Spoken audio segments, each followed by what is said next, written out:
Capítulo quinto. Este capítulo indica una destacada línea de demarcación entre el mundo donde actúe y el mundo en que actúa ahora, 1947. Aparece un ciclo totalmente nuevo. Hasta este momento había sido simplemente Alice Bailey, dama de la sociedad, madre y trabajadora eclesiástica. Ocupaba el tiempo como quería, y nadie sabía nada de mí. Había podido arreglar los días a mi gusto, excepto en lo concerniente a las niñas. Nadie me solicitaba entrevistas. No tenía que corregir pruebas de imprenta, ni pronunciar conferencias, y por sobre todo, no me llegaba la interminable correspondencia, ni tenía que escribir infinidad de cartas. Algunas veces me pregunto si el público tendrá la menor idea del cúmulo de cartas que dicto y recibo. No exagero cuando digo que algunos años he dictado más de 10.000 cartas, y una vez que tomé el tiempo que tardaba en atender la correspondencia diaria, constaté que me llevó 48 minutos solo el abrir los sobres sin extraer las cartas. Considerando todo esto, a lo cual debe agregarse los miles de circulares firmadas y las cartas escritas a asociaciones nacionales, las cuales no he firmado personalmente, podrá comprenderse por qué un día le dije a mi esposo que en mi lápida debieran poner este epitafio: murió ahogada en papeles. Actualmente el término medio es de 6.000 cartas por año, porque he delegado la respuesta de mucha correspondencia a personas que pueden dedicar más tiempo, pensamiento y consideración para responderla. A veces las firmo, otras no. Aquí quiero expresar mi profundo agradecimiento, especialmente al señor Víctor Fox y a una o dos personas más, que en mi nombre han escrito cartas muy buenas, y he recibido yo la respectiva gratitud y no ellos. A esto lo llamo servicio desinteresado. Escribir una carta firmada por otro, el cual recibe el agradecimiento. Toda esta etapa de mi vida, 1921-1931, es relativamente cansadora. Me resulta difícil darle un tono más iluminador, o conferirle algo que sirva para aliviar la monotonía de esos años. Ni Foster Bailey ni yo habíamos proyectado llevar una vida así, y con frecuencia hemos dicho que, de haber sabido lo que el futuro nos deparaba, jamás hubiéramos iniciado lo que emprendimos. Es un ejemplo sobresaliente de la veracidad del proverbio: la ignorancia es una bendición. Después de la bochornosa convención anual de la Sociedad Teosófica de Chicago, Foster y yo regresamos a Crotona, completamente desilusionados y profundamente convencidos de que la sociedad se regía estrictamente por directivas personales, poniendo el énfasis sobre la posición, devoción, simpatías y antipatías personales, y por la imposición de las decisiones de la personalidad sobre el conjunto de seguidores. Simplemente no sabíamos qué hacer, o sobre qué línea trabajar. El señor Warrington, como dije, ya no era presidente de la sociedad, habiéndolo sustituido el señor Louis Williams Rogers. Mi esposo seguía siendo secretario nacional. Yo era todavía editora de la revista, y presidenta de la comisión directiva de Crotona. Nunca olvidaré la mañana en que el señor Rogers asumió el cargo de la oficina, y fuimos a expresarle nuestro deseo de continuar sirviendo a la Sociedad Teosófica. Nos miró, y preguntó: ¿creen ustedes que podrían serme de utilidad? Nos encontramos así, sin trabajo, dinero, ni futuro, con 3 criaturas, y sin saber qué podíamos hacer. Se inició un movimiento para echarnos de Crotona, pero Foster cablegrafió a la señora Besant, y de inmediato sofocó la intentona. Fue algo demasiado crudo. El momento era muy difícil. Aún no nos habíamos casado, y Foster vivía en una carpa en los terrenos de Crotona. Como dama inglesa, y muy circunspecta, siempre vivía conmigo una mujer en calidad de acompañante, en prevención a las malas lenguas. Una de las cosas que he intentado hacer y creo que tuve éxito, fue proteger el ocultismo, de la difamación. He procurado hacer del ocultismo, una vocación respetable, logrando un éxito sorprendente. Por eso mientras las niñas eran pequeñas y esperaba el momento de volverme a casar, vivía conmigo, alguna amiga de cierta edad. Después de mi segundo matrimonio, mi esposo y mis hijas fueron mi mejor protección. Además, diré que nunca me interesó hombre alguno que no fuera mi esposo, Foster Bailey. Por otra parte, pienso que ninguna mujer verdaderamente decente y que se respete a sí misma, podría vivir en tal forma que mientras sus propios hijos crecen, hayan en su conducta, motivos de crítica. Esto ha sido benéfico para el actual movimiento ocultista, pues hoy, la palabra ocultismo tiene un significado respetable, e innumerables personas dignas están dispuestas a ser reconocidas por el resto del mundo, como estudiantes de ocultismo. Tengo la sensación que ello constituye una de las cosas que me ha asignado el destino, y no creo que el campo del ocultismo caiga nuevamente en el descrédito, como ha sucedido desde 1850 hasta ahora. Aún se escriben libros difamando a las señoras Blavatsky y Besant, y uno se pregunta, ¿qué finalidad persiguen sus autores? Hasta donde he podido cerciorarme, la moderna generación de estudiantes investigadores carece del menor interés en pro o en contra de sus caracteres. No tiene importancia la aprobación o desaprobación de la conducta de ambas. Lo que interesa son sus enseñanzas y la verdad. Esto es saludable y correcto.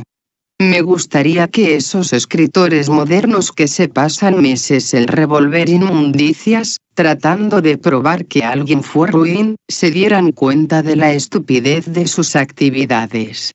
No afectan la verdad, ni impiden lealtad a quienes la conocen. Tampoco alteran la tendencia hacia el conocimiento ocultista, ni perjudican a nadie, sino a ellos mismos. La vida en este mundo de posguerra es demasiado importante para que cualquier hombre o mujer se ocupe de difamar y rebajar a personas que han muerto hace décadas.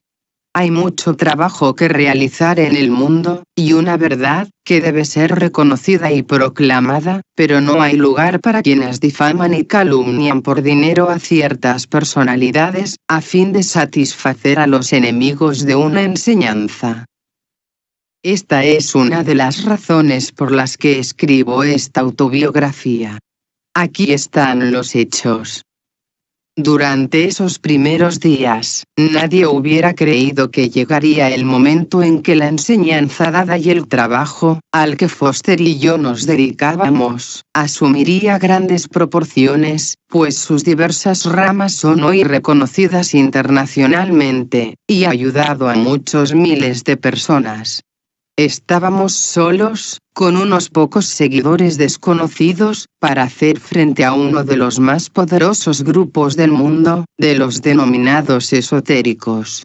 Carecíamos de dinero, y no teníamos porvenir. Nuestras finanzas, el día en que nos sentamos a considerar la situación y preparar planes para el futuro, eran exactamente $1.85. Fin de mes. Se debía el alquiler, la cuenta del mes anterior del almacenero, del gas, de la luz, y de la leche. Como no estábamos casados, ninguna de esas responsabilidades correspondía a Foster, pero en esos días él compartía todas las cosas conmigo. No percibíamos sueldo de la sociedad teosófica, ni siquiera mi pequeña renta. Aparentemente, nada podía hacer. Personalmente, en lo que a mí respecta, y aunque se me reconoce en el mundo como instructora de meditación, nunca he perdido mi hábito de orar. Creo que los verdaderos ocultistas emplean la plegaria y la meditación alternativamente, de acuerdo a las necesidades, y ambas son igualmente importantes en la vida espiritual. Lo que ocurre con la oración es que generalmente el ser humano hace de ella una cosa totalmente egoísta y un medio para adquirir algo para el yo separado.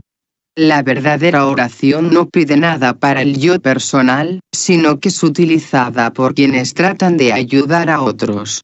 Algunas personas se creen demasiado elevadas para orar, y consideran la meditación como algo muy superior y más adecuado a su alto grado de desarrollo. Para mí fue suficiente saber que Cristo no solo oró, sino que nos enseñó el Padre Nuestro. Considero también la meditación como el proceso mental por el cual podemos adquirir un claro conocimiento de la divinidad y tener una percepción del reino de las almas o reino de Dios. Es una modalidad del cerebro y de la mente, y de gran necesidad para las personas irreflexivas del mundo. La oración es de naturaleza emocional, y corresponde al corazón, empleándose universalmente para satisfacer el deseo. Ambas deben ser empleadas por los discípulos aspirantes del mundo.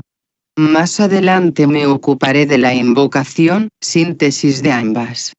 De todos modos, en ese momento de necesidad material, me dediqué a la oración como de costumbre, y esa noche oré.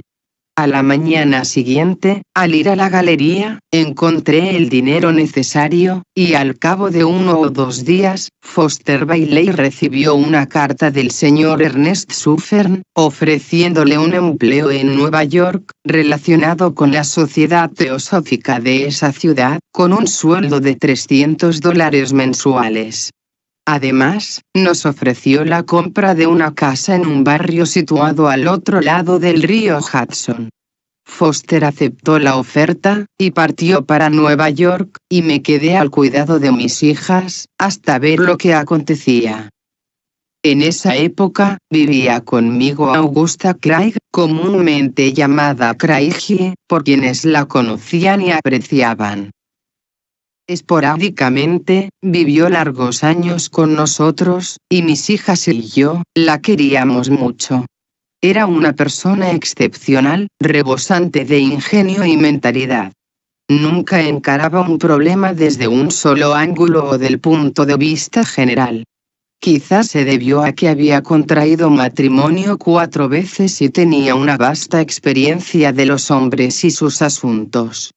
Era una de las pocas personas a quien podía recurrir para pedirle un consejo, pues nos entendíamos perfectamente. Poseía una lengua cáustica, pero al propio tiempo tal encanto, que tanto el cartero, como el lechero y el repartidor de hielo, si eran solteros, trataban de conquistarla. No quería saber nada con ellos. Llegó a la conclusión que era muy interesante vivir conmigo, y no me abandonó hasta pocos años antes de su muerte, principalmente, según me dijo, porque no le gustaban los ancianos, pero luego se retiró a vivir a un asilo de ancianos en California. Sin embargo, como tenía más de 70 años cuando me dejó, creyó que sus compañeras podrían aprovechar sus experiencias. No creo que le agradara estar con otras ancianas, pero pensó que las beneficiaría grandemente, y puedo garantizar que así fue. Ella me hizo mucho bien. Hacia fines de 1920, Foster me escribió para reunirme con él en Nueva York. Partí dejando a las niñas al cuidado de Craigie, pues sabía que las quería, y estaban seguras y cuidadas.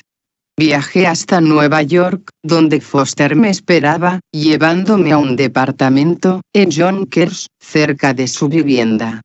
Poco tiempo después, fuimos una mañana al registro civil para pedir la licencia de matrimonio, solicitando al encargado que nos recomendara un clérigo para la ceremonia matrimonial, e inmediatamente nos casamos. Regresamos enseguida a la oficina, para revisar el trabajo de la tarde, y desde ese momento lo hemos continuado durante 26 años. La etapa siguiente, fue amueblar la casa que el señor Suffern había comprado para nosotros, en Richfield Park, Nueva Jersey. Luego, Foster salió en busca de las niñas. Me quedé para preparar las cortinas y proveer las necesidades de la casa, muchas de las cuales nos habían sido proporcionadas por el señor Suffern, esperando ansiosamente el regreso de mi esposo con las 3 niñas. Craigie no vino con ellas, lo hizo después. Nunca olvidaré su llegada a la gran estación terminal. Jamás vi a un hombre más cansado y agotado que Foster Bailey. Los 4 aparecieron en el andén. Foster, con ella en brazos, y Dorothy y Mildred colgadas de su chaqueta. Grande fue nuestra alegría, al poder acomodarnos en el nuevo hogar. Era la primera vez que las chicas visitaban esa parte del país. Nunca habían visto nieve, y pocas veces usado zapatos, lo cual para ellas, constituyó una experiencia de civilización completamente nueva. ¿Cómo se las arregló con las niñas? Lo ignoro. Creo que es el momento de decir que resultó un padrastro maravilloso para ellas. Mientras fueron pequeñas nunca les hizo vislumbrar que no era su propio padre, por eso su deuda para con él es muy grande. Creo que le aman, y bien que lo merece. Este nuevo ciclo de vida, significó reajustarnos a numerosos cambios.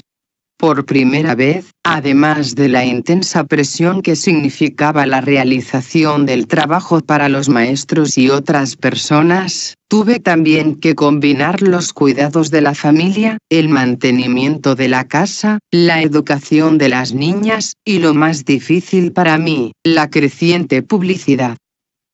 He detestado la publicidad. Nunca me gustó la curiosidad del público, ni la creencia tan arraigada que cuando se es escritor o conferenciante, necesariamente no debe tener vida privada. Creen que todo lo que uno hace, es asunto de ellos, y que se ha de decir lo que ellos quieren, y conducirse también como ellos desean. Nunca olvidaré el día cuando dije en Nueva York, a un auditorio de más o menos 800 personas, que todos ellos podían alcanzar cierto grado de realización espiritual si les interesaba, pero demandaría sacrificio de su parte, como había ocurrido en mi propia vida. Les expliqué que había aprendido a planchar la ropa de las niñas, etc., mientras leía un libro sobre temas espirituales o de ocultismo, sin quemar las prendas.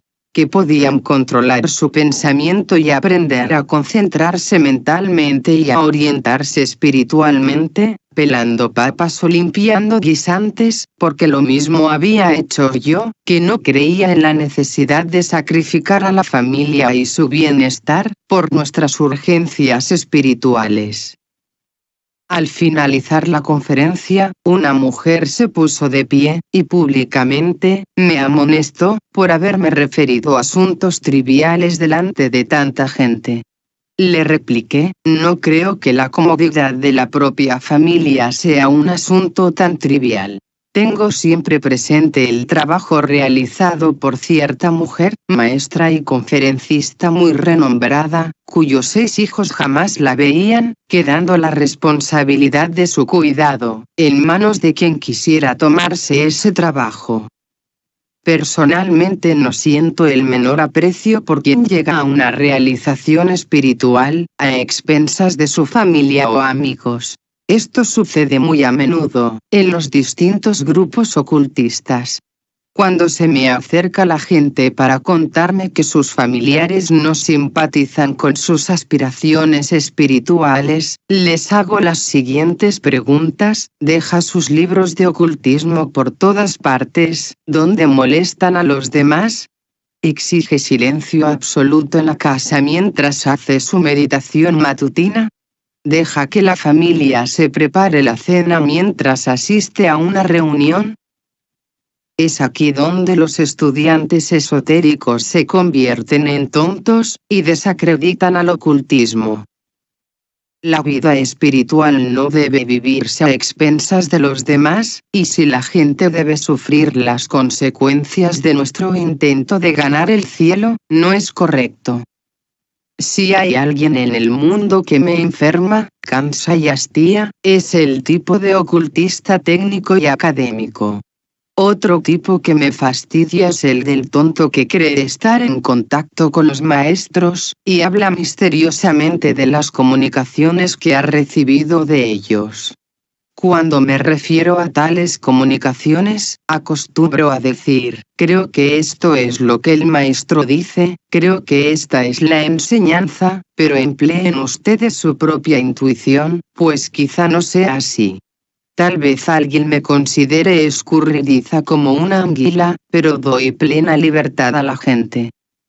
Este contacto con el público comenzó lentamente, en 1921, lo que originó un periodo muy difícil de mi vida. Siempre he presentido que, astrológicamente, debía tener a Cáncer en el ascendente, porque me gusta ocultarme y hacerme invisible, y el versículo de la Biblia que me ha parecido de gran importancia, es el que se refiere a la sombra de una gran roca en la tierra sedienta. Muchos astrólogos de renombre se han divertido tratando de confeccionar mi horóscopo. La mayoría han establecido a Leo en el ascendente, porque me consideran muy individualista. Solo uno de ellos estableció a Cáncer en el ascendente. Poseía visión interna, y simpatizaba con mi sentir acerca de la publicidad. Creo que eso lo inclinó a establecerlo como mi signo ascendente, aunque sin embargo, creo que es Piscis. Mi esposo y una de mis hijas son de Piscis. Piscis es el símbolo del medium o mediador. No soy medium, pero sí una especie de mediador entre la jerarquía y el público. Quisiera que observen que digo público, y no grupos ocultistas. Sé, y creo, que el público común está más preparado para recibir un conocimiento sensato de los maestros, y una normal y sensible interpretación de la verdad oculta, que los miembros del grupo ocultista corriente. Mis hijas habían llegado a la edad en que el cuidado físico normal que absorbe la atención de toda madre, se convertía en exigencias emocionales.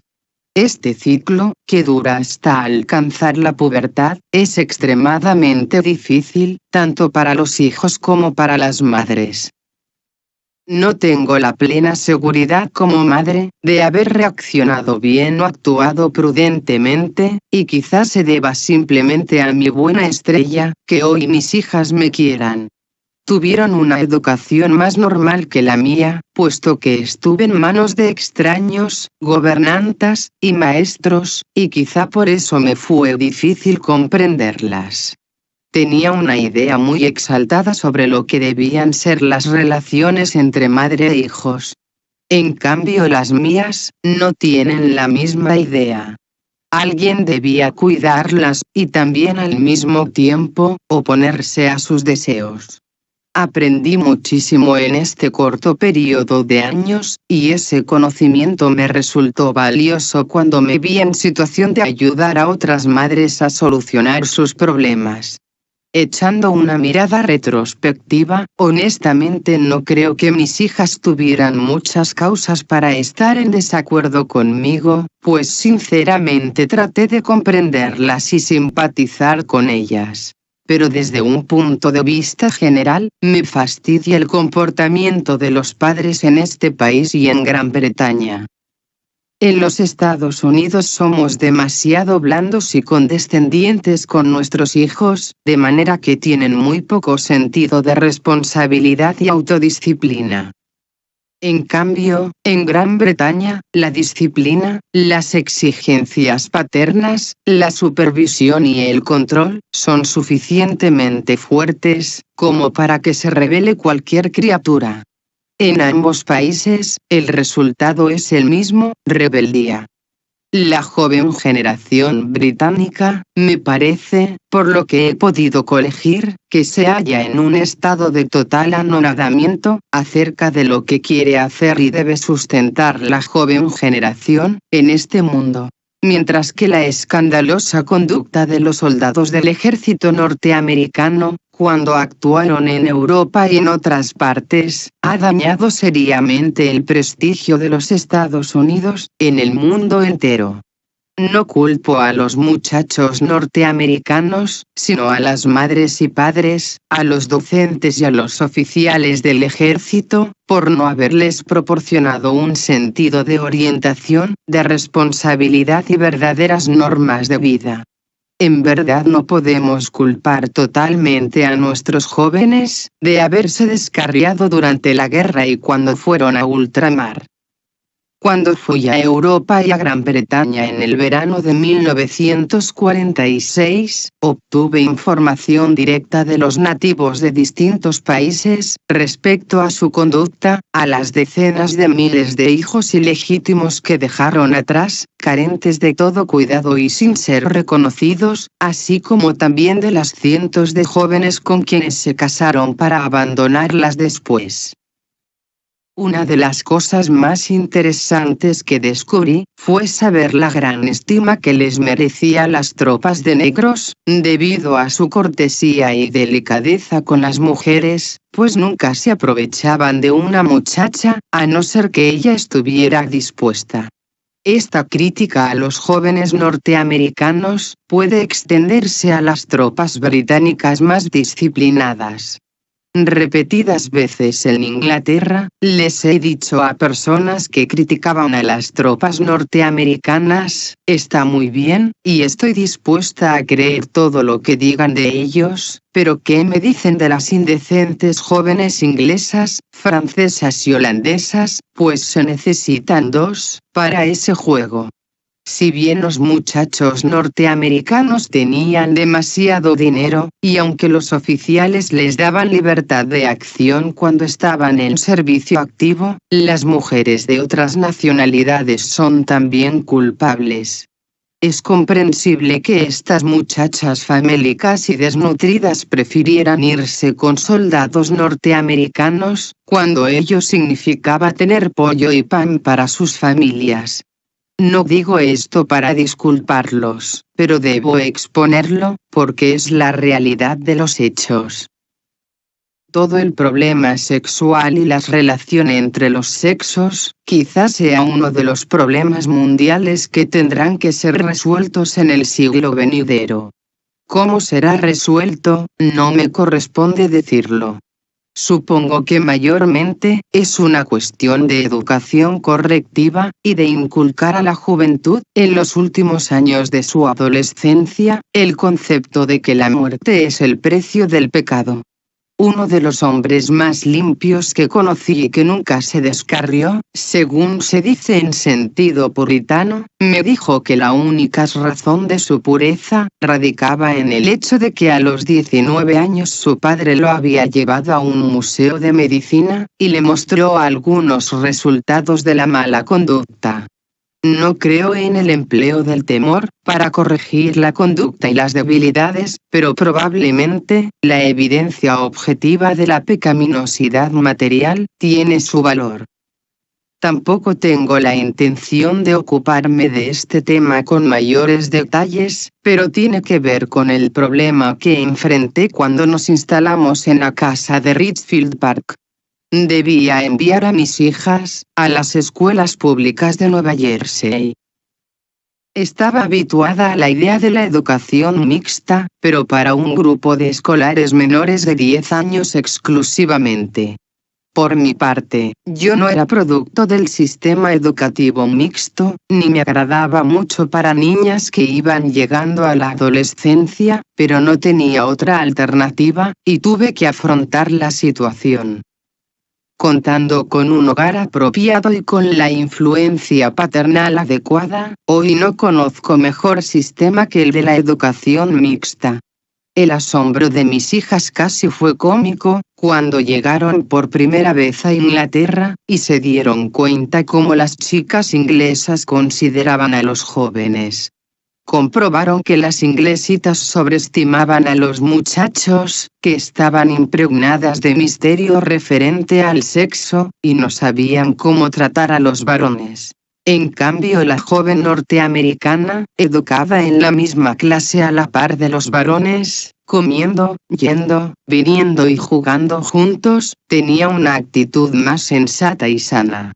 Espero que no pasará mucho, para haber implantado, en todos los países del mundo, el sistema de educación mixta. Pero detrás de estos sistemas, debe estar el hogar, para complementar y neutralizar, aquello de que carece el sistema escolar. Es esencial enseñar a los jóvenes de ambos sexos, mutuas y correctas relaciones y mutuas responsabilidades, y darles mucha libertad, basada en la confianza, dentro de ciertos límites recíprocamente elegidos. Mis 3 niñas comenzaron a concurrir a la escuela pública. No puedo decir que se hayan destacado. Todos los años pasaban de grado, pero no recuerdo que fueran las primeras de la clase, o estuvieran en el cuadro de honor. No lo considero un deshonor para ellas. Las 3 poseían una fina mentalidad, y probaron ser ciudadanas altamente inteligentes, pero no les interesaba particularmente la escuela. Recuerdo que Dorothy me trajo un editorial del New York Times, cuando era alumna de la escuela secundaria. El editorial se refería a los modernos sistemas educativos, señalando su utilidad para las masas. No obstante, dicen que dichos sistemas educativos no eran adecuados para criaturas muy inteligentes, creadoras, o bien dotadas. Eso, dijo mi hija, somos nosotras, y por esta causa no hacemos mayores méritos en la escuela. Probablemente tenía razón. Me cuidé bien de decírselo. Lo malo de la educación mixta, estriba en las clases demasiado numerosas, y en que todos no pueden recibir la debida atención. Recuerdo que un día le pregunté a Mildred por qué él no había hecho sus deberes, y me contestó, mamá, calculo que, por haber 60 niños en mi clase, el maestro tomará 3 semanas para llegar a mí, y por el momento no es necesario hacer nada. De todos modos, hicieron sus cursos, graduándose normalmente, y ello fue suficiente. Sin embargo, eran grandes lectoras.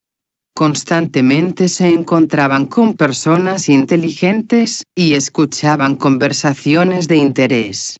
Estaban en contacto, por intermedio de Foster y mío, con gente de todas partes del mundo, siendo su educación, realmente muy amplia.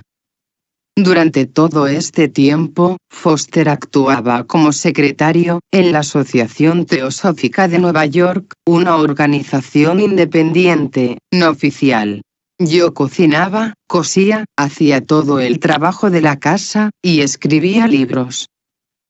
Todos los lunes por la mañana, Foster y yo nos levantábamos a las 5, y hacíamos el lavado semanal, incluso el de las sábanas, porque era poco el dinero que entraba. Más o menos en el último año de mi vida, pude liberarme de algunos quehaceres domésticos. En esa época, Foster organizó el Comité de los 1400. Creado, con el objeto de llevar a la sociedad teosófica a sus principios originales. Este comité, era una réplica diminuta de la gran separación que había alcanzado su punto álgido, en la Guerra Mundial de 1939. Constituía esencialmente, una lucha entre las fuerzas reaccionarias y conservadoras de la sociedad, y las nuevas fuerzas liberales que bregaban para lograr la restauración de los principios originales de la sociedad. Fue una lucha entre un grupo seleccionado, aislacionista, superior, que se consideraba más sabio y espiritual que el resto de los miembros, contra los que amaban a sus semejantes y creían en el progreso y en la universalidad de la verdad.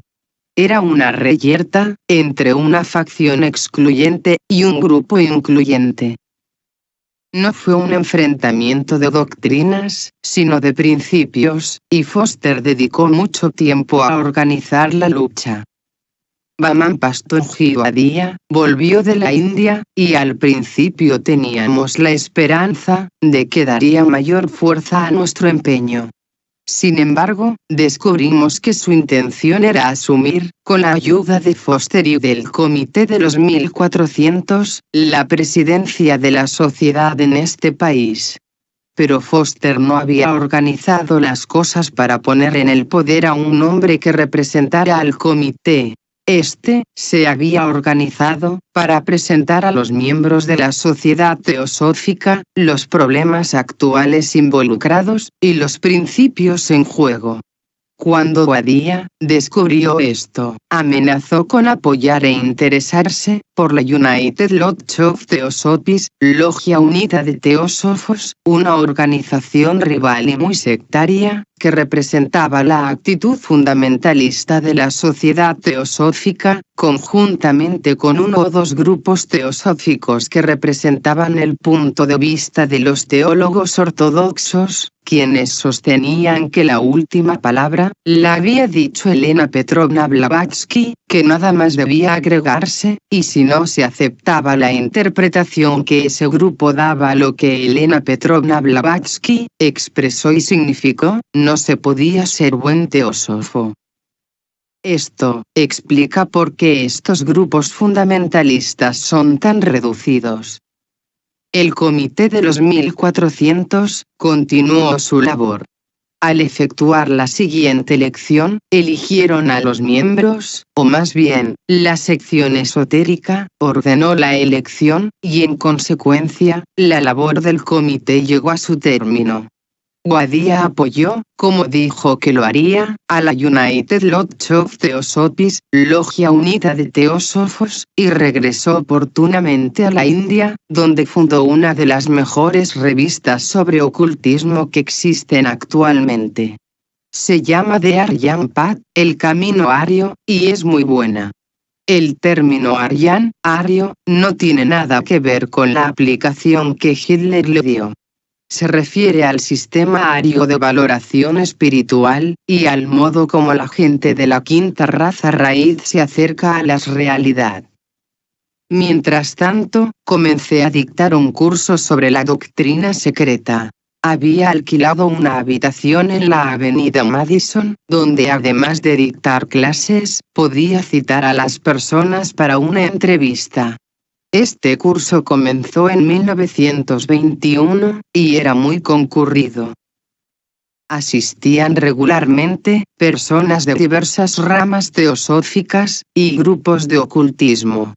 Un día, vino Richard Prater, antiguo asociado de William Quang Hughe, y discípulo de Elena Petrovna Blavatsky, y la semana siguiente, trajo a todos los que integraban su curso sobre la doctrina secreta. Menciono esto para bien de la United Lodge of Theosophists, y para quienes sostienen que el verdadero linaje teosófico proviene de Elena Petrovna Blavatsky, por intermedio de William Quang Hughe. Todo lo que sé de teosofía, me fue enseñado por amigos personales y discípulos de Elena Petrovna Blavatsky, y esto lo reconoció Prater. Más adelante me dio las instrucciones de la sección esotérica que recibiera de Elena Petrovna Blavatsky. Son idénticas a las que había visto yo allí, pero esta vez sin compromiso de ninguna clase, y se me dejó en libertad para emplearlas en cualquier momento, y así lo hice. Cuando Prater falleció, hace años, su biblioteca llegó a nuestras manos, con las antiguas ediciones de la revista Lucifer, y de la revista Teosófica, más otros escritos esotéricos que había recibido de Elena Petrovna Blavatsky. En uno de los papeles recibidos, Elena Petrovna Blavatsky expresaba su deseo que la sección esotérica se llamara Escuela Arcana. Esto nunca se había hecho. Entonces decidí cumplir con el deseo de la venerable dama, y dar a la escuela este nombre. Considero que fue un gran privilegio y felicidad haber conocido a Prater. Otra antigua discípula de Madame Blavatsky y del coronel Olcott, la señorita Sarah Jacobs, me proporcionó las placas fotográficas de los retratos de los maestros que recibió del coronel Olcott. Por eso guardo un recuerdo feliz de que los discípulos y amigos personales de Elena Petrovna Blavatsky aprobaban lo que yo estaba dispuesta a realizar. Tuve su apoyo y ayuda hasta que pasaron al más allá. Cuando los conocí, ya eran ancianos. La actitud de los actuales dirigentes y miembros teosóficos siempre me ha divertido. Jamás aprobaron mi enseñanza, sin embargo venía directamente de discípulos entrenados personalmente por ella, siendo por lo tanto, más exacta que la impartida por quienes no conocieron a Elena Petrovna Blavatsky. Menciono esto, para bien del trabajo, y quiero que se reconozca su fuente de origen. Del curso sobre la doctrina secreta, que dictaba en la avenida Madison, surgieron en todo el país grupos de estudiantes que recibían esas lecciones.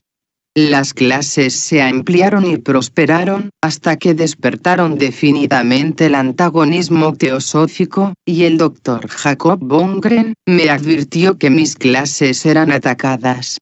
Bongren era un antiguo discípulo de Elena Petrovna Blavatsky.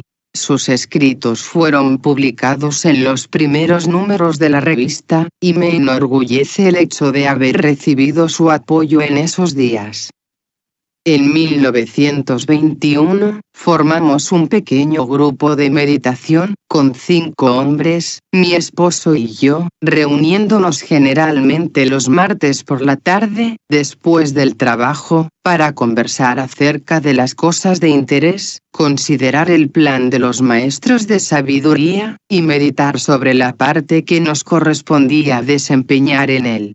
Este grupo se reunió constantemente, en el verano de 1922 a 1923.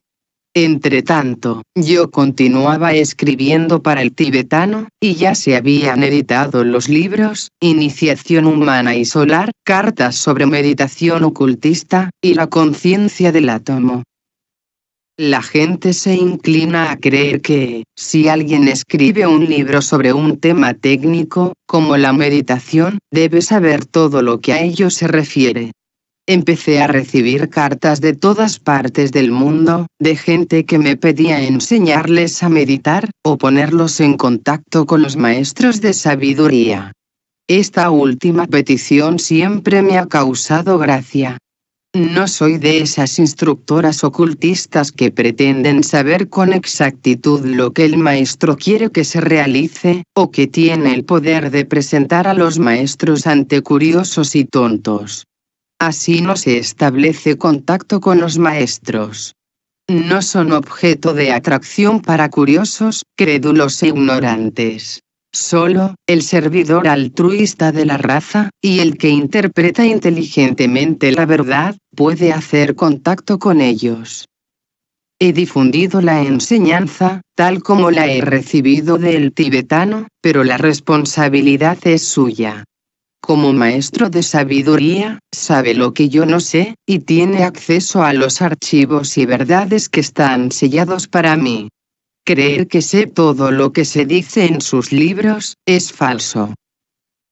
Como discípulo en entrenamiento, puedo saber más que el lector común, pero no tengo el vasto conocimiento que posee el tibetano.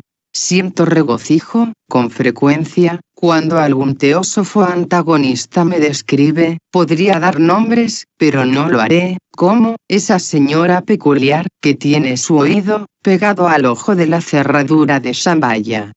Pasará mucho tiempo, antes de adquirir el derecho de entrar en el lugar donde la voluntad de Dios es conocida, y, cuando lo haga, no necesitaré el ojo de la cerradura. En el verano de 1922, fui con mi familia, por 3 semanas, a Amagansett, en Long Island, y me dediqué a escribir una carta semanal, al grupo de estudiantes, para ser leída y estudiada durante nuestra ausencia. En muchos casos, estas cartas resultaron oportunas para quienes inquirían sobre meditación, el camino hacia Dios, y el plan espiritual para la humanidad, de modo que les enviaba copias a medida que las escribía. Cuando regresamos a Nueva York, en septiembre, tuvimos que considerar la forma de manejar la correspondencia acumulada, como consecuencia del incremento de la venta de libros, de satisfacer la demanda de clases sobre la doctrina secreta, y encarar los pedidos de ayuda espiritual. Por eso, en abril de 1923, organizamos la Escuela Arcana. Fuimos apoyados por los 4 o 5 hombres que se reunían con mi esposo y yo, los martes por la tarde. 2 de ellos, desde hace 24 años, trabajan con nosotros, y los otros 2, han pasado al más allá. Al principio, no teníamos la menor idea de cómo organizar este trabajo. Ninguno, excepto uno, había pertenecido a una escuela por correspondencia, ni sabíamos cómo manejar las cosas. Solo teníamos buena intención y un ardiente deseo de ayudar, y 3 libros sobre temas ocultistas. Desde esa época, han pasado por la escuela más de 30.000 personas. Las que ingresaron hace 10, 12 o 18 años, todavía están con nosotros, y la obra de la Escuela Arcana se conoce y aprecia en casi todos los países del mundo, exceptuando Rusia y 4 países más. De haber tenido el menor atisbo de la extensa y absorbente tarea que nos esperaba, dudo que hubiéramos tenido el valor de emprenderla. De haber sabido los dolores de cabeza y desasosiegos que me traería, y las responsabilidades que debe asumir una escuela esotérica, sé que no hubiera intentado emprender este trabajo, pero los tontos se precipitan donde los mismos ángeles temen caminar, y me precipité. Sin embargo, no podría haber hecho nada sin el apoyo y sabiduría de mi esposo. Tiemblo, solo de pensar en los errores que hubiera cometido, los juicios equivocados en que pude haber incurrido, y las consecuencias legales que todo eso me pudo traer y en lo cual me habría visto envuelta. Su clara mentalidad jurídica, su impersonalidad y calma para permanecer inalterable, cuando yo creía que podía excitarse, me han salvado constantemente de mis errores. No resulta fácil dirigir una escuela esotérica, ni tampoco asumir la responsabilidad de enseñar a las personas la verdadera meditación. Es difícil hollar el estrecho sendero del filo de la navaja, que pasa entre el psiquismo superior, o percepción espiritual, y el psiquismo inferior, que muchas personas comparten con gatos y perros. No es fácil discriminar entre una corazonada psíquica y una percepción intuitiva. Tampoco es fácil hacerse cargo espiritualmente de la vida de las personas y darles lo que necesitan cuando voluntariamente se ponen en nuestras manos para recibir entrenamiento. Nada de esto yo hubiera podido realizar en la extensión lograda, si no fuera por la maravillosa ayuda de quienes trabajaban en la sede, y los estudiantes secretarios. Comenzamos con una habitación. Ocupamos actualmente, año 1947, 2 pisos, en la calle 11, West 42 Ava Street, calle 42 Oeste, con un considerable personal, y sedes en Inglaterra, Holanda, Italia, y Suiza.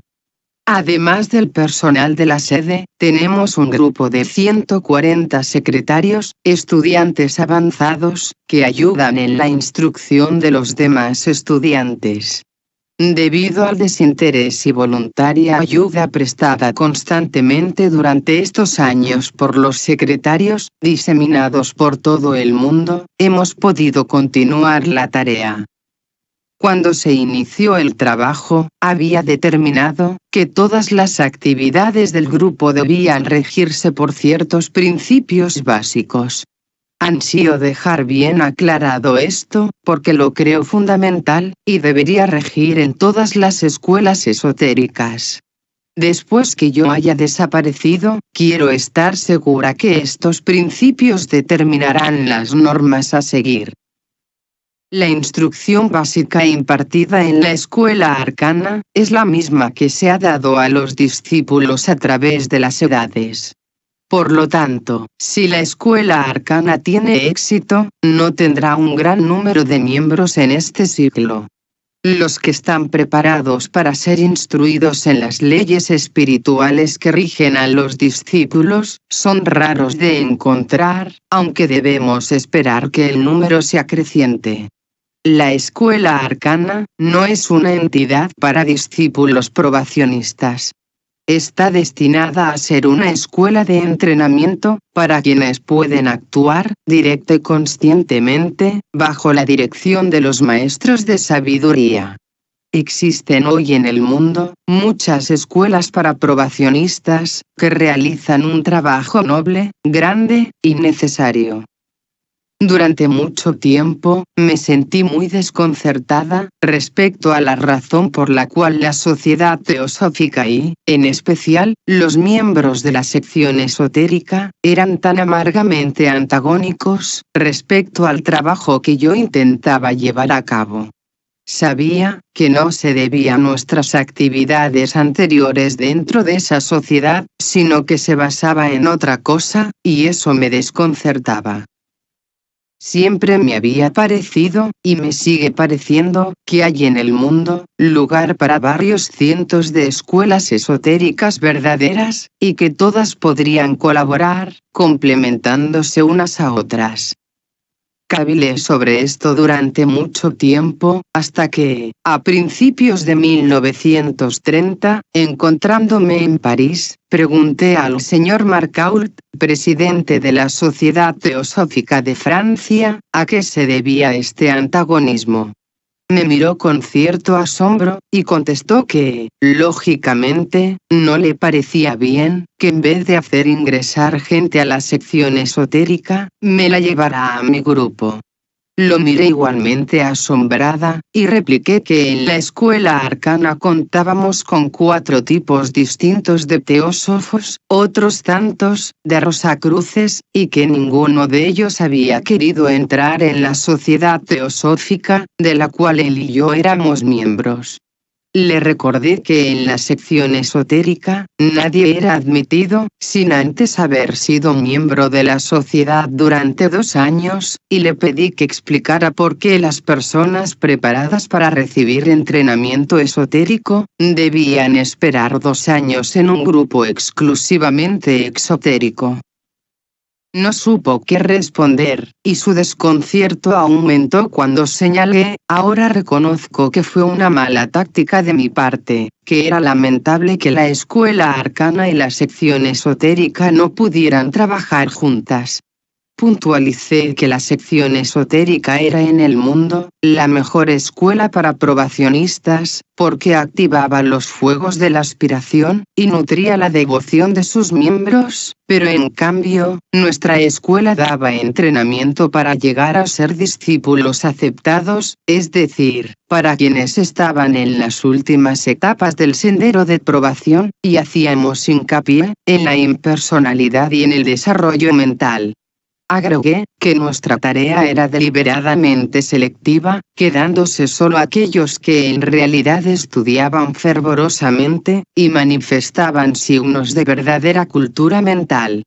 Le dije que rechazábamos cientos de personas de tipo emocional o devocional, y que si trabajábamos juntos, podían ser transferidas muchas personas a la sección esotérica.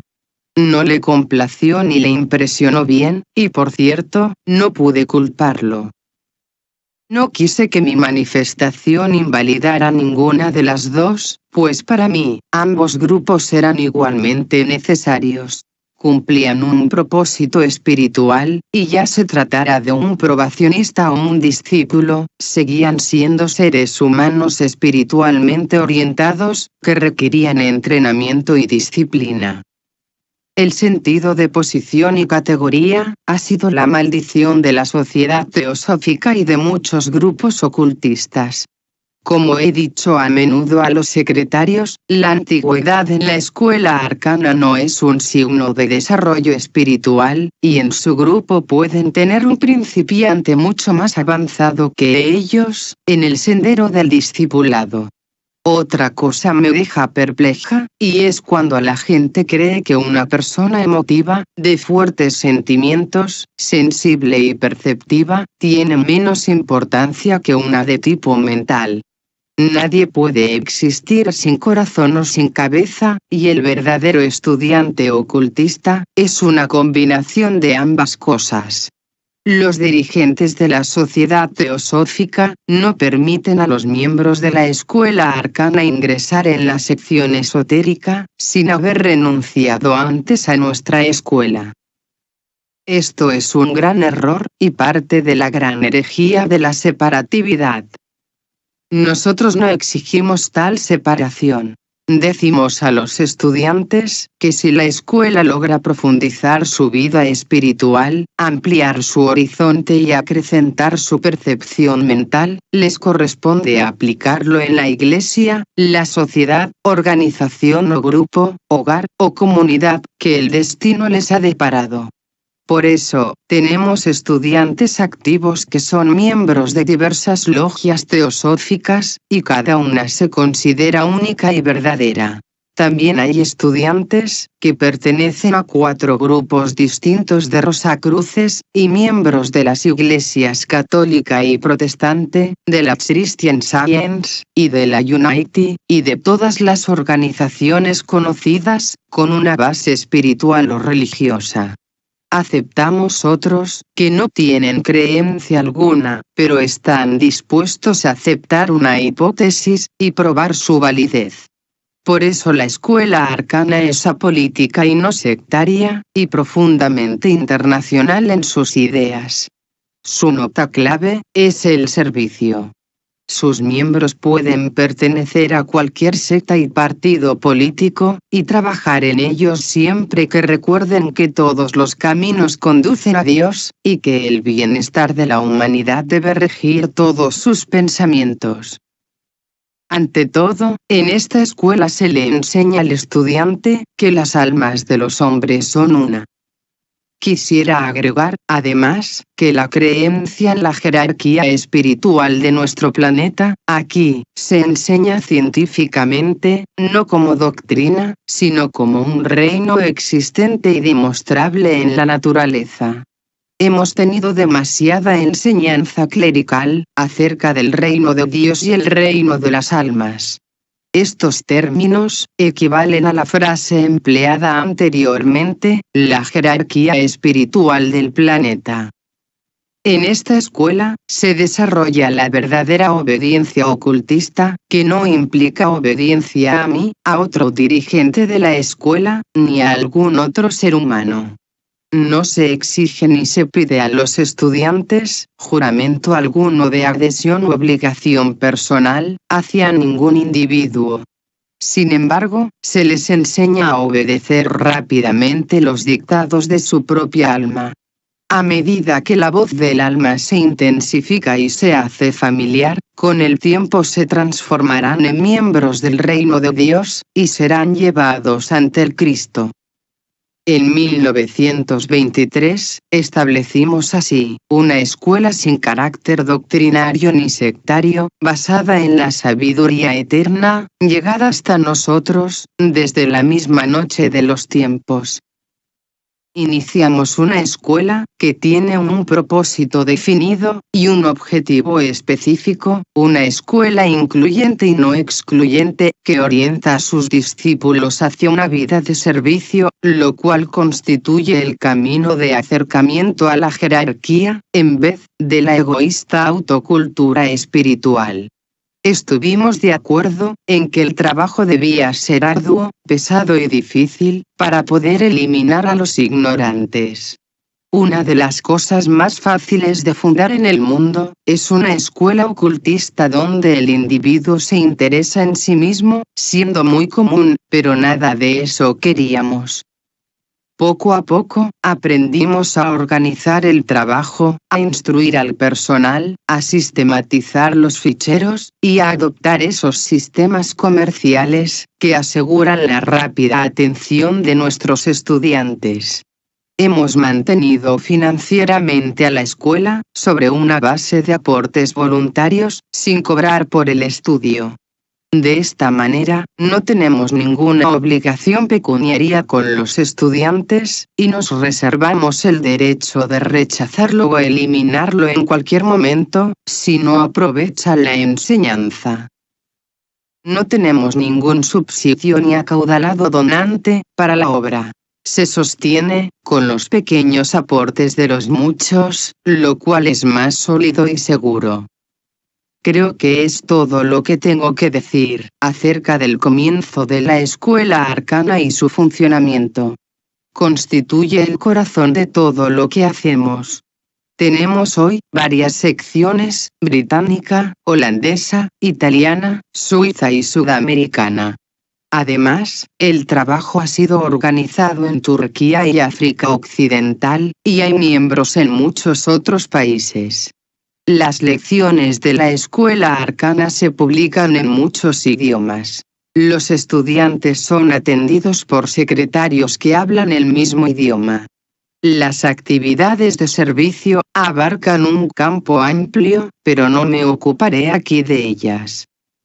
Los 6 años siguientes, 1924 a 1930, fueron algo monótonos.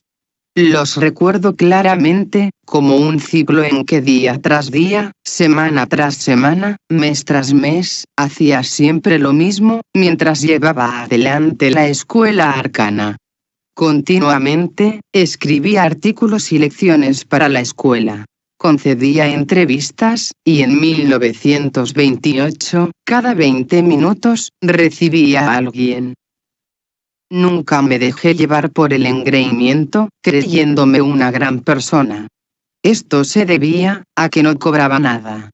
En esos años, en todas partes, pronunciaban conferencias, psicólogos de todo tipo.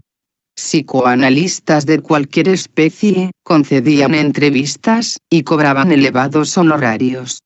Por mi parte, nunca cobré nada, dedicaba el día entero en atender personas con algún problema que esperaba solución.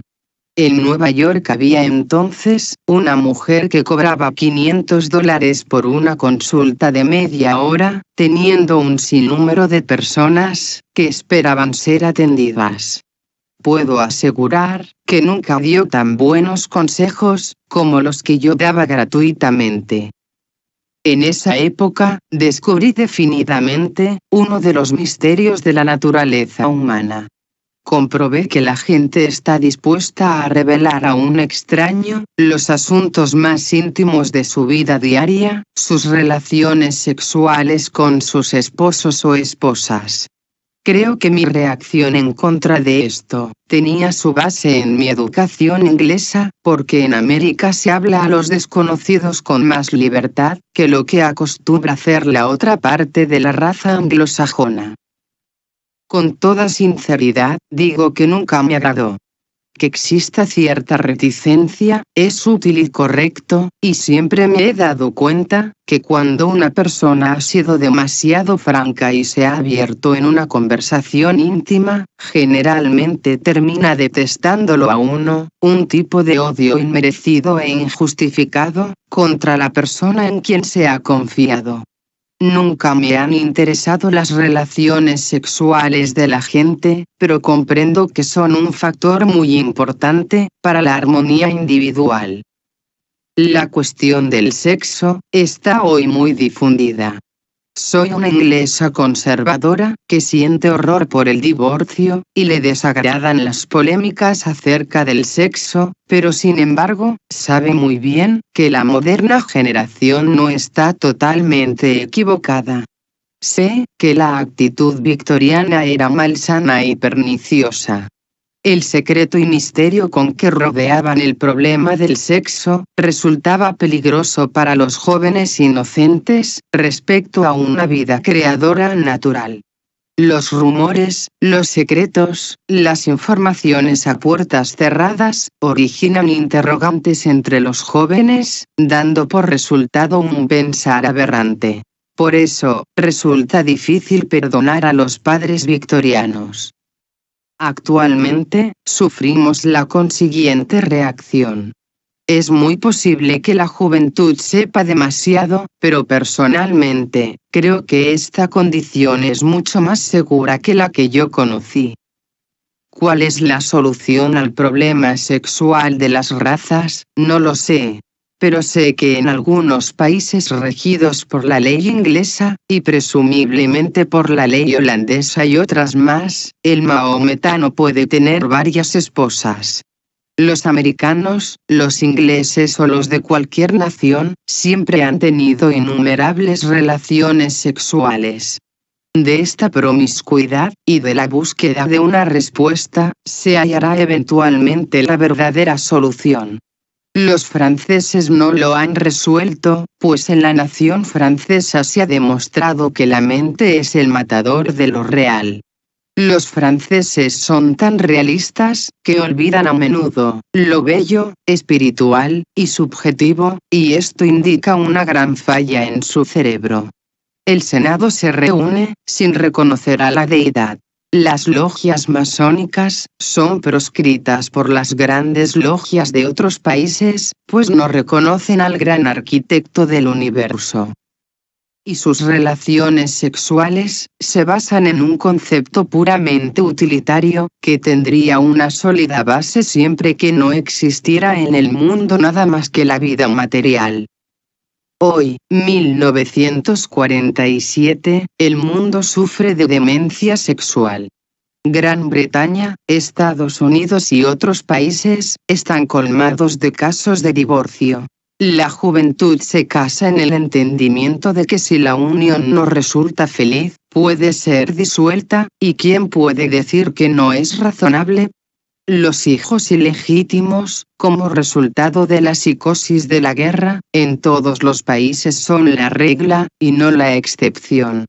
Donde quiera que marchen los ejércitos, dejan como saldo cientos de miles de hijos ilegítimos. La Iglesia lanza su anatema contra los modernos puntos de vista del matrimonio y la desilusión que ello trae, pero no ofrece solución, y tanto la Iglesia católica, como la episcopal de los Estados Unidos y Gran Bretaña, sostienen que obtenido el divorcio, un nuevo casamiento constituye adulterio. A este respecto, recuerdo muy bien que, para asistir a la mañana temprano a una pequeña iglesia en Tunbridge Wells, cerca de nuestra sede, y recibir la comunión, pedí permiso al párroco, pues Inglaterra es un país muy pequeño, y mi familia, muy conocida. El párroco respondió que tenía que pedir permiso al obispo, este lo negó, y el rector me dijo que no podía recibir la comunión. Miré fijamente al rector unos minutos, y le dije, pude haber venido de América como mujer ligera, que bebe, juega a los naipes, y con media docena de amantes, permitiéndoseme recibir la comunión por no estar divorciada.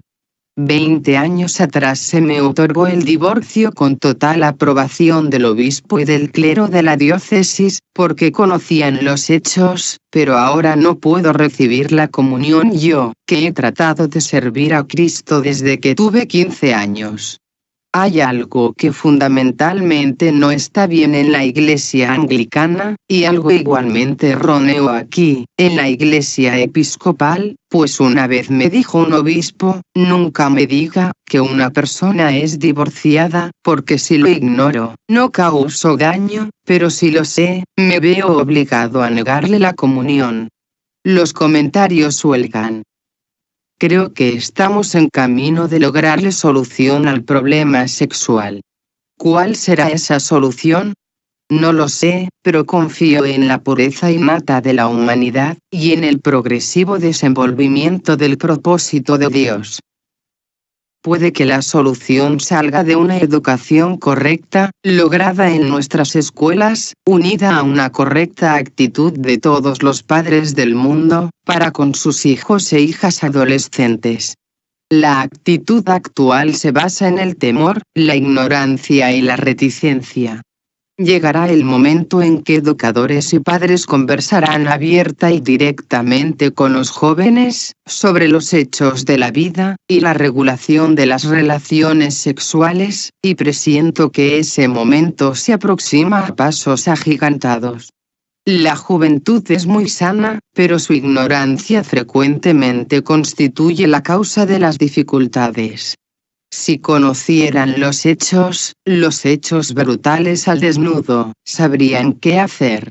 Esas conversaciones estúpidas, sobre florecillas y semilleros, y los niños que trae la cigüeña, y ejemplos similares y abundantes, del problema sexual, resultan un insulto a la inteligencia humana, y nuestros jóvenes poseen una inteligencia muy elevada. Personalmente, quisiera que los jóvenes adolescentes, de ambos sexos, concurrieran a un médico comprensivo capaz de explicarles la verdad lisa y llana. Que se gestara en la joven generación, el respeto por su función como futuros padres de la próxima generación, y que los padres actuales, hablando en sentido general, dieran a los jóvenes más libertad para solucionar sus propios problemas. La experiencia me ha enseñado que se puede confiar en ellos, cuando saben las cosas. El varón y la mujer comunes, no son degenerados por naturaleza, ni corren riesgos cuando saben que existen. Me agradaría que el médico encarara el problema sexual, hablándoles a los jóvenes desde el punto de vista de la paternidad, y desde el ángulo de los peligros de la promiscuidad, además de advertirles seriamente sobre la homosexualidad, que constituye hoy una de las mayores amenazas que acechan a los jóvenes de ambos sexos. Al explicarles los hechos y discutir el cuadro, con toda claridad, podemos confiar en nuestros jóvenes, pero, sinceramente hablando, no confío mucho en los padres, principalmente porque están llenos de temores, y no tienen confianza en sus hijos. Estas son palabras preliminares, pues en los años siguientes tuve que afrontar el problema juvenil. Tengo 3 hijas muy atractivas, y los muchachos comenzaban a cortejarlas. En la sede, veía gente y más gente. En mi hogar, muchachos y más muchachos. Así, aprendí a conocer y apreciar a ambos grupos. Confío en la joven generación, y las respeto y aprecio. En esa época, nos cambiamos de Richfield Park, a Stanford, en Connecticut. Un amigo nuestro, el señor Graham Phelps Stokes, tenía una casa desocupada en Long Island Sound, y nos permitió ocuparla gratuitamente durante varios años. Era más espaciosa y bonita que la de Richfield Park, y me gustaba mucho. Siempre recordaré las mañanas pasadas allí. En la planta alta de un ala del edificio, había una amplia habitación que abarcaba el espacio correspondiente a las dependencias de servicio, del piso bajo. Tenía ventanas en 3 lados del aposento, y allí vivía yo y trabajaba. Craig estaba con nosotros y, aunque el trabajo de la casa era agotador, como las niñas crecían, ya prestaban ayuda. Foster y yo acostumbrábamos a viajar a Nueva York casi todos los días de la semana, pues Craig cuidaba de las niñas, que estaban en plena adolescencia, y eran extraordinariamente bonitas, y no quisimos que ingresaran en la escuela pública. Entonces la población de Stanford era en su mayor parte extranjera, y las 3 niñas, hermosas y rubias, eran irresistibles para los jóvenes italianos, que las seguían a todas partes. Presenté mi problema a una amiga que estaba en buena posición, y costeó sus estudios en Low Howard School, colegio particular de alta categoría, para señoritas, al que concurrían diariamente, durante nuestra permanencia en Stanford. No me es posible recordar cuántos muchachos las asediaban. 2 de ellos aún son amigos, y nos visitan de vez en cuando, aunque se han casado y tienen familia. Se nos presentan esporádicamente, pues siempre existe entre nosotros esa disposición hondamente arraigada, que elimina toda tirantez, y nos permite retomar el hilo de una amistad íntima, sin tener en cuenta el tiempo transcurrido desde la última vez que nos vimos. He olvidado a los demás. Venían y se iban.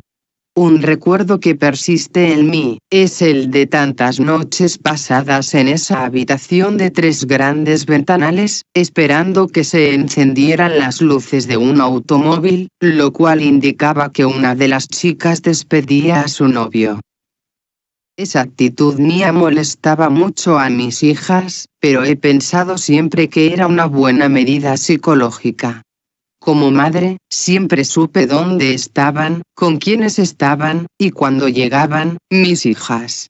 Nunca tuve que lamentar mi terquedad en ese sentido, aunque con frecuencia lamenté las horas de sueño perdidas. Mis 3 hijas nunca me causaron angustia, y jamás me dieron motivos para desconfiar de ellas, por eso aprovecho esta oportunidad, ahora que están casadas y viven su propia vida, para decir que fueron muy buenas, sensatas, sensibles y muy decentes. Así pasaron los años. Desde 1925 a 1930, fueron años de adaptación, dificultades, alegrías y progreso. Poco tengo que decir. Constituyeron años normales, de trabajo, formación y estabilización, de la escuela arcana.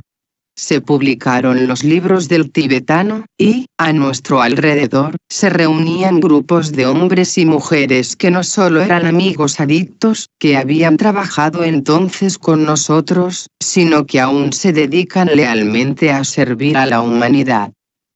Pocas veces tomábamos vacaciones en verano, pues la casa estaba sobre el Sound, y tenía su propia playa, por lo cual mis hijas podían hartarse de nadar y sacar almejas. Tengo mucha habilidad para preparar sopa de almejas. Gracias a la generosidad de un amigo, teníamos un automóvil y podíamos ir a Nueva York, o a donde quisiéramos. Prácticamente todos los domingos permanecíamos en casa, para recibir a nuestros amigos y huéspedes, que con frecuencia sumaban entre 20 y 30 personas. Los reuníamos a todos, sin establecer diferencias, jóvenes y viejos, gente de buena o ninguna posición social, y creo que todos se divertían. Servíamos pasteles, bebidas, té y café, y sin tener en cuenta quiénes eran, todos debían ayudar a lavar la vajilla y ordenar la sala, al terminar el día. Había un gato y un perro, con características propias. El perro era de policía, nieto de Rin Tin Tin, y muy valioso. Se suponía que estaba para protegernos y ahuyentar a los ociosos vagabundos, pero por cierto, no lo hacía. Quería a todo el mundo y daba la bienvenida a cuanto vago se acercaba a la casa. Era demasiado educado, sensitivo y nervioso, por lo tanto había que darle bromuro constantemente, para calmar sus nervios. No existía en él la menor sombra de maldad, y todos lo queríamos. En cambio, porque el gato solo me quería a mí, nadie lo quería. Era un enorme y magnífico ejemplar que recogimos cuando pequeño. Únicamente quería estar conmigo. No aceptaba alimento de nadie que no fuera yo. Rehusaba entrar en la casa, si no me encontraba en la planta baja, al extremo que Foster construyó una escalera que iba del jardín a la ventana de mi dormitorio, y agujereó la persiana para que pudiera entrar en la habitación. Desde ese momento, se sintió completamente feliz, y no volvió a usar la puerta, saltando desde la escalera hasta mi cama. El trabajo aumentaba aceleradamente en esos años. Mi esposo había empezado a editar la revista The Beacon, El Faro, que satisfizo una verdadera necesidad, como lo hace actualmente. Yo daba por lo general de 6 a 8 conferencias públicas por año, y como no se cobraba entrada, mi auditorio llegaba fácilmente al millar de asistentes. A su debido tiempo, constatamos que muchas de las personas que asistían a las conferencias eran sencillamente curiosos. Concurrían a todas las conferencias gratuitas, sin importarles el tema, y nunca se beneficiaban por lo que oían. En consecuencia, llegó la hora en que decidimos cobrar entrada, aunque solamente consistió en 25 centavos. De inmediato la concurrencia disminuyó a la mitad, lo cual nos complació muchísimo, pues los asistentes querían escuchar y aprender, y valía la pena hablarles. Siempre me ha gustado dar conferencias, y durante estos últimos 20 años nunca supe lo que es sentirse nerviosa en un estrado. Me gusta la gente, y confío en ella, y un auditorio es para mí, simplemente una persona agradable. Dar conferencias es lo que más me gusta, e impedida actualmente de hacerlo por mi salud, constituye una de mis más grandes privaciones. Mi médico no lo aprueba, y mi esposo se aflige sobremanera, de modo que ahora solo hablo en la conferencia anual. Al comenzar este período, entablé una amistad que ha significado tanto, para mí, como mi casamiento, con Foster Bailey. Una amiga, combinación de sencillez, dulzura y altruismo, trajo a mi vida tal riqueza y belleza, como nunca había soñado. Durante 17 largos años, marchamos juntas por el sendero espiritual. Le dediqué todo el tiempo disponible, y constantemente lo pasaba en su casa. Nos divertían las mismas cosas, nos interesaban las mismas ideas y cualidades. Entre nosotras no había secretos. Conocía todo lo que ella sentía acerca de las personas, las circunstancias y el medio ambiente. Me complace pensar que durante los últimos 17 años de su solitaria vida, no estuvo totalmente sola. Comprenderla, permanecer a su lado, dejarla hablarme libremente, y sentirse segura al hacerlo, era la única compensación a su interminable bondad para conmigo. Durante años, me visitó, y hasta su muerte, en 1940, jamás me compré una prenda. Todavía sigo usando los vestidos que me dio. Todas las joyas que tengo, me las obsequió ella. Cuando vine a este país, yo había traído hermosas puntillas y joyas, pero todo tuvo que venderse para pagar las cuentas del almacenero, y ella hizo posible su reemplazo. Corrió con los gastos de escuela de mis hijas, y siempre nos pagó los pasajes de ida y vuelta, a Europa y Gran Bretaña. Éramos tan íntimas, que si yo me enfermaba, lo sabía automáticamente. Recuerdo que una vez me enfermé estando en Inglaterra, hace algunos años, y a las pocas horas me envió por cable 500 libras esterlinas, porque sabía que estaba enferma y las necesitaba. Nuestras relaciones telepáticas han sido extraordinarias, y continúan aún después de su muerte. Las cosas que ocurrían en su propia familia, después de su deceso, las discutía conmigo telepáticamente. Aunque yo no tenía forma de saberlo, posteriormente descubría de qué se trataba, y todavía frecuentemente hago contacto con ella. Poseía un penetrante y profundo conocimiento de la sabiduría eterna. Pero la gente le inspiraba miedo, temía ser incomprendida, de que la quisieran por su dinero, y la embargaba un básico y profundo temor a la vida. Creo que le serví de algo, porque respetaba mi razonamiento, y comprobaba que casi siempre coincidíamos. Actuaba como válvula de seguridad. Sabía que no trascendería cualquier cosa que me confiara. Hasta el momento de morir, me tuvo en su mente, y pocos días antes de su deceso, recibí una carta, puesta en el correo por otra persona, que apenas pude descifrar, contándome sus cuitas o pesares. Una de las cosas que espero ver realizadas cuando pase al más allá, es, como lo prometió, encontrarla esperándome. Reíamos de las mismas cosas, y nos divertimos mucho mientras se hallaba en la tierra. Gustábamos de los mismos colores, y con frecuencia me he preguntado, ¿por qué razón merecí tal amiga en el presente? 2 veces al año me obsequiaba 8 o 9 vestidos, conociendo exactamente mi gusto y los colores que me sentaban bien. Cuando recibía esas cajas con hermosos vestidos, sacaba del guardarropa un número equivalente de prendas del año anterior, que enviaba a alguna amiga en precaria situación económica.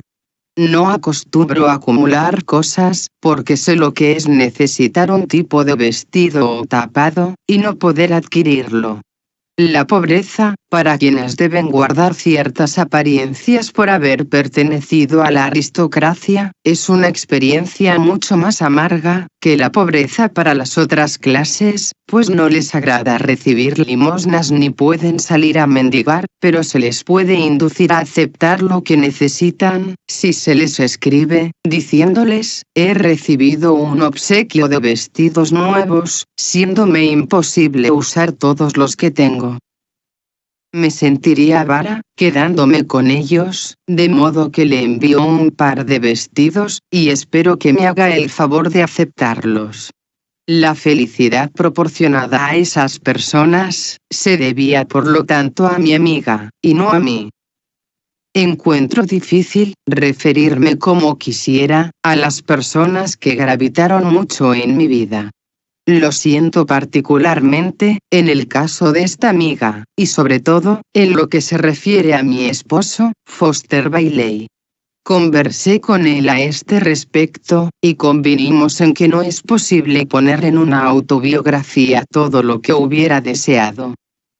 En nuestro camino, nos encontramos con otra amistad interesante, que trajo consigo algunas implicaciones de gran significado, y que muy probablemente lleguen a realizarse en nuestra próxima vida y no en esta. En la ciudad de Nueva York, hay un club llamado Nobility Club, Club de Nobleza. Uno de los socios me invitó a ir un día al club, a escuchar al gran duque Alejandro, hijo de uno de los zares de Rusia, cuñado del difunto zar Nicolás. Acepté más por curiosidad que por otra cosa, y me encontré con un salón atestado de lo más selecto de la realeza y nobleza de esa época, reunida en Nueva York. Nos pusimos todos de pie cuando hizo su entrada el gran duque y ocupó un sillón en el estrado. Al volver a sentarnos, nos miró con mucha seriedad y dijo, no sé si podrán olvidar por un minuto que soy el gran duque, porque quiero hablarles a ustedes de sus almas. Me enderecé en la silla, entre alarmada y complacida, y al final de la charla, me volví hacia mi amiga, la baronesa. Y le dije, me agradaría poner al gran duque en contacto con personas de este país, a quienes no les interesa si es o no un gran duque, pero que le apreciarán por sí mismo y su mensaje. Fue todo lo que dije, y no pensé más en ello. A la mañana siguiente, estando en mi oficina, llamaron por teléfono, y una voz anunció, Su Alteza Imperial agradecería a la señora Bailey, que estuviera en el Ritz a las 11. De modo que estuve a las 11 en el Ritz. En el vestíbulo me esperaba el secretario del Gran Duque. Me hizo sentar, y luego de mirarme con solemnidad, dijo, ¿qué desea usted del Gran Duque, señora Bailey? Asombrada, lo miré y respondí, nada. No tengo la menor idea por qué he sido llamada. Pero, continuó el señor Romanov, el gran duque dijo que usted quería verlo. Le respondí que no había dado paso alguno para ver al gran duque, ni podía imaginarme por qué me había llamado. Comenté que había asistido a su charla de la tarde anterior, y había manifestado a una amiga mi deseo de que el orador pudiera conocer a ciertas personas. El señor Romanov me condujo entonces a las habitaciones del gran duque, donde, después de haberle hecho la reverencia de rigor y haberme sentado, el gran duque me preguntó en qué podía servirme, y respondí, en nada. A continuación le dije que había mucha gente en Norteamérica, como por ejemplo la señora de Dupont Ortiz, que pensaban como él y poseían hermosas mansiones, pero asistían pocas veces a conferencias, abrigando la esperanza que tal vez él estaría dispuesto a ponerse en contacto con ellas. Luego, me aseguró que haría cuanto le pidiera, y agregó, conversemos ahora de cosas importantes. Pasamos casi una hora hablando sobre temas espirituales, y la necesidad de amor que tiene el mundo. Acababa él de publicar un libro titulado, La religión del amor, y ansiaba su difusión más ampliamente. Cuando regresé a mi oficina, llamé por teléfono a Alice Ortiz, y le pedí venir a Nueva York y ofrecer un almuerzo al gran duque, en el Hotel Ambassador. Rehusó, y por supuesto insistí para que consintiera. Entonces ofreció el almuerzo. En la mitad de la reunión, el señor Romanov se volvió hacia mí, y me preguntó, ¿quién es usted, señora Bailey? Nada hemos podido averiguar acerca suyo. Le aseguré que eso no me sorprendía, pues no era nadie, solo una ciudadana norteamericana con una educación inglesa. Sacudió la cabeza con aire azorado, y me contó que el gran duque estaba dispuesto a hacer lo que yo quisiera. Este fue el comienzo de una verdadera y genuina amistad, que perduró hasta la muerte del gran duque, y aún después. Frecuentemente, iba con Foster y yo, a Balmy, a pasar unos días. Entre los tres teníamos interesantes conversaciones. Una de las cosas que en esa amistad ambos comprendimos profundamente, fue la igualdad en todos, y si alguien lleva sangre real o pertenece socialmente a un ser humano de tipo inferior, tiene las mismas simpatías y antipatías, penas, sufrimientos y alegrías, y los mismos anhelos de progresar espiritualmente. El gran duque era un convencido espiritista, y nos entreteníamos celebrando sesiones, en la amplia sala de Alice Ortiz. Una tarde, el señor Romanov llamó por teléfono a mi esposo, para pedirle, en caso de estar libres, responsabilizarnos por llevar al gran duque a 2 lugares donde él tenía que hablar. Respondimos que nos complacería hacerlo, y lo llevamos, y al final de su charla pudimos rescatarlo de los cazadores de autógrafos. En el camino de regreso al hotel, volviéndose repentinamente hacia mí, el gran duque dijo, señora Bailey, si le dijera que yo también conozco el tibetano, ¿significaría algo para usted? Sí, señor, le respondí, significaría mucho. Pues bien, continuó el gran duque, ahora podrá comprender la razón del triángulo formado entre usted, Foster y yo. Creo que esa fue la última vez que lo vi. Poco después, partió para el sur de Francia, y nosotros para Inglaterra. Un par de años después, cierta mañana, mientras yo estaba en cama leyendo, alrededor de las 6:30, con gran sorpresa entró en mi alcoba el gran duque, vistiendo el pijama azul oscuro que solía usar para estar por casa. Me miró, sonrió, agitó su mano saludándome, y desapareció. Fui donde estaba Foster, y le dije que el gran duque había muerto. Así era, en efecto. Vi la nota necrológica en los diarios del día siguiente. Poco antes de irse, me había obsequiado una fotografía, lógicamente autografiada, y al cabo de un año, más o menos, el retrato desapareció. Como ya había fallecido, lamenté esta pérdida profundamente. Después de su muerte, estaba convencida de que algún cazador de autógrafos la había robado. Varios años más tarde, caminando un día por la calle 43 de Nueva York, vi de pronto al gran duque que se aproximaba. Me sonrió, y continuó su camino, y cuando llegué a mi oficina, encontré sobre mi escritorio la fotografía perdida. Evidentemente, existía un vínculo de unión muy íntimo en el plano espiritual, entre el gran duque, Foster y yo. En la próxima vida, sabremos la razón del contacto que tuvimos en esta, y el porqué de la amistad y comprensión que se estableció entre nosotros.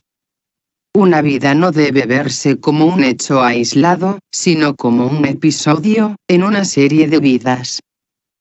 Lo que se está desarrollando hoy, los amigos y la familia, con quienes estamos ligados, y las cualidades, el carácter, y el temperamento, que mostramos, indican simplemente, la suma total del pasado. Lo que seremos en nuestra próxima vida, resultará de lo que hemos sido y hecho en esta. Fueron años de arduo trabajo. Mis hijas crecían, y los jóvenes las pretendían.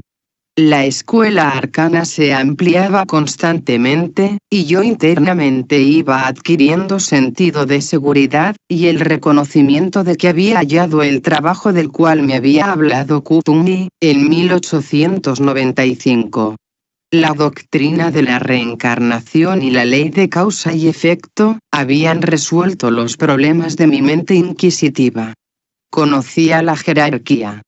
Se me otorgó el privilegio de ponerme en contacto con, cuando quisiera, pues podía confiarse que no inmiscuiría mis asuntos personales, en su ashrama, y le sería de más utilidad en este, y por consiguiente, en el mundo. Los libros del tibetano, se conocían cada vez más en todas partes. A mi vez, fueron bien recibidos varios libros que escribí, precisamente para probar que podía realizar el denominado trabajo psíquico, así como mi trabajo con el tibetano, y también mantener independiente mi propio cerebro, y ser un ente humano inteligente. Por los libros y por el acrecentado número de estudiantes de la escuela arcana, Foster y yo estábamos en creciente contacto con personas de todo el mundo. Nos llovían cartas requiriendo informes, pidiendo ayuda, solicitando que se establecieran grupos en diferentes países. Siempre he sostenido la teoría de que las verdades más profundas y esotéricas podrían gritarse a la opinión pública desde los tejados, porque mientras se posea un mecanismo interno para el conocimiento espiritual, no es posible causar daño alguno. Por lo tanto, los juramentos por mantener el secreto no tienen significado, pues no hay secretos. Hay solamente la presentación de la verdad, y su comprensión. En la mente del público, existe una gran confusión entre esoterismo y magia. La magia es un modo de trabajar en el plano físico, en relación con la sustancia y la materia, la energía y la fuerza, de modo de crear formas mediante las cuales la vida pueda expresarse. Como en este trabajo deben manejarse fuerzas elementales, resulta peligroso, y hasta los puros de corazón necesitan protección. El esoterismo es en realidad la ciencia del alma. Concierne al principio viviente, vital y espiritual, que reside en todas las formas. Establece la unidad, en tiempo y espacio. Motiva y complementa el plan, desde el ángulo del aspirante, y constituye la ciencia del sendero. Instruye al hombre, sobre las técnicas del futuro superhombre, y le permite así, entrar en el sendero de la evolución superior. El programa de estudio de la escuela, se fue desarrollando gradualmente. mantuvimos y aún mantenemos la fluidez del trabajo, a fin de enfrentar las diversas necesidades, y gradualmente formamos un personal entrenado para supervisar el trabajo.